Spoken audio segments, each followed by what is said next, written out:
સુરત શહેરના રાંદેર વિસ્તારમાં પાર્કિંગ મુદ્દે બનેલી સામાન્ય વિવાદે ઉગ્ર સ્વરૂપ ધારણ કરતા એક જ પરિવારના 5 સભ્યોને માર મારવામાં આવ્યો હોવાનો ગંભીર આક્ષેપ સામે આવ્યો છે। આ સમગ્ર ઘટના સીસીટીવીમાં કેદ થઈ ગઈ છે, જે હાલ સોશિયલ મીડિયા પર પણ વાયરલ થઈ રહી છે। સુરત શહેરના રાંદેર વિસ્તારમાં પાર્કિંગ મુદ્દે બનેલી સામાન્ય વિવાદે ઉગ્ર સ્વરૂપ ધારણ કરતા એક જ પરિવારના 5 સભ્યોને માર મારવામાં આવ્યો હોવાનો ગંભીર આક્ષેપ કરવામાં આવ્યો છે। આ સમગ્ર ઘટના સીસીટીવીમાં કેદ થઈ છે, જે હાલ સોશિયલ મીડિયા પર વાયરલ થઈ રહી છે। આક્ષેપ કરતા પરિવારે જણાવ્યું, રાંદેર વિસ્તારમાં મોડી સાંજે પાર્કિંગને લઈ બે પરિવાર વચ્ચે બોલાચાલી શરૂ થઈ હતી।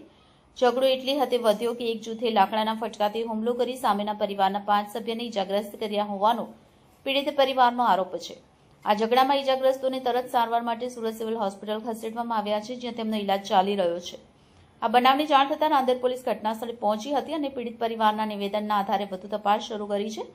પોલીસનું કહેવું છે કે સીસીટીવી ફૂટેજના આધારે આરોપીઓની ઓળખ કરી તેમને પકડવાની કાર્યવાહી કરવામાં આવી રહી છે। હવે જોવાનું એ રહ્યું કે પીડિત પરિવારને ન્યાય ક્યારે મળશે, તેના પર સૌની નજર છે। मैं रांदेर में ही रहता हूँ। ये जब घटना बनी तब मैं रांदेर मोरा बागल पे था।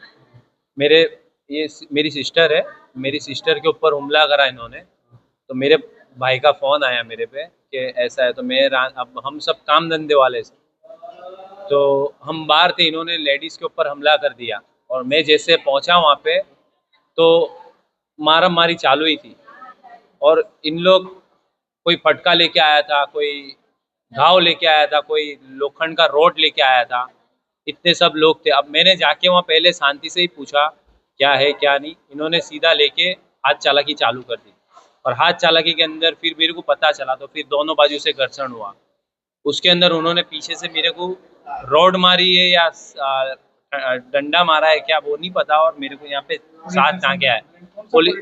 रांदेर पुलिस स्टेशन में कंप्लेंट भी करी, वहाँ पे बोला, वहाँ पे सब बताया उन्होंने। यहाँ पे फिर मैं सिविल में आया। सिविल में आके मैंने मेरा ट्रीटमेंट चालू करी। अजून मेरा ट्रीटमेंट चालू है। मुझे यहाँ पे लगा है सब, यहाँ सिर में टाँके आए हैं, 7 टाँके हैं। और 10-12 जनों ने मिलके मेरे को मारा। आप बताओ क्या हुआ था? मेरी आंटी का कॉल आया था मेरे पे कि लड़ाई हो रही थी, तो मैं जिम में गई थी। तो मैं वहां से गई ना, तो घर पे कोई नहीं था और इसके नीचे भाई लोग खड़े थे। और मेरे को देख के बोलता है कि अब लड़की को भी मिलके मार लेना। तो मैंने ऊपर जाके खड़ी रही, तो जाविद जो है जिसका घर हमको खाली कराना है, उसने यूँ बोला कि हाँ भाई लोग को अपने बुलाता, आज लोग का काम खत्म कर देंगे। अब मैं अकेली थी तो मैं डर गई। मैंने मेरे भाई लोग को फोन करा, मेरा अब्बा का फोन आया कि क्या हुआ बेटा। तो फिर मैंने बोला अब्बा ऐसी ऐसी बात है। मेरा अब्बा आए और मेरे को नीचे लेके गए, तो मेरे पे मारने आया। तो मेरा अब्बा ने मेरी प्रोटेक्शन करी कि मेरी लड़की को तो कैसे मारेगा। तो मेरा अब्बा ने सबको मारने आया। ये हमने बचाने भी गए तो हमको भी मारता है। कहाँ है? कोई नहीं है। ये बेटी पढ़ाओ, लड़के उठा के मार लेते हैं, छेड़ते हैं। ये बेटी पढ़ाओ बेटी बचाओ है। पुलिस स्टेशन बोलते तो बोलते ये हमारा काम नहीं है, तो फिर किसको कंप्लेंट करने की। आज बाप के सामने मार लिया, कल देखेंगे तो एकले में मार लेंगे। इसके जिम्मेदार कौन होएगा? हमारा वहाँ कोई है ही नहीं। जेंट्स सब सूरत में हलवा बनाते हैं, आते वहाँ तब सब मार लेते हैं। तो अब हमारे को प्रोटेक्शन चाहिए। मेरा अब्बा लोग अकेले आते हैं, हमको प्रोटेक्शन चाहिए।